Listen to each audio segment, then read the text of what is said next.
Conduline est un fabricant de matériaux de toiture très exposé à l'international. Donc nous avons environ une petite dizaine d'usines sur tous les continents, 1600 salariés et une quarantaine de filiales. On voit bien dans nos métiers que les clients, les consommateurs sont de plus en plus exigeants. Encore il y a quelques années, on passait des commandes de camions complets, gros volume, une fois de temps en temps. Et aujourd'hui, on est arrivé sur de la commande de petits volumes, mais en permanence. C'est quasiment au compte-gouttes et ça doit tomber tout le temps et ça doit être livré de façon complète, partout, en tout temps et en tout lieu.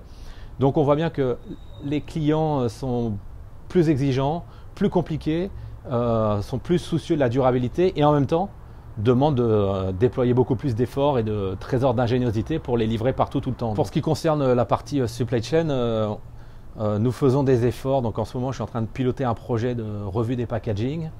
Ça a l'air tout bête, mais sur une de nos palettes, l'élément de toiture vient avec un certain nombre d'étiquettes, de posters, de bandes papier pour marquer la marque, de couvertures plastiques. Donc on est en train de faire ce projet pour optimiser, donc il y a un intérêt pour l'entreprise d'optimiser ses coûts d'achat de matières premières pour le packaging, mais aussi pour l'environnement. Je pense que les évolutions de la supply chain vont être portées par l'effet conjoint de deux choses.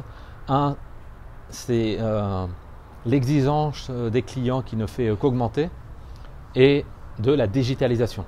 Dans l'industrie, j'ai même le sentiment que les supply chains sont restés assez loin des innovations et des outils digitaux, mais je ressens vraiment une accélération et ça va nous forcer à changer. L'avenir du métier va vers une plus grande complexité et pour les managers, ça va vouloir dire d'être beaucoup plus généraliste et au-delà de savoir gérer les sujets proprement logistiques comme le transport, le magasinage, la planification, il va falloir avoir une très bonne culture informatique pour la gestion de la donnée, une très forte culture digitale pour la compréhension des outils, ce qu'ils font, où est-ce qu'on les intègre.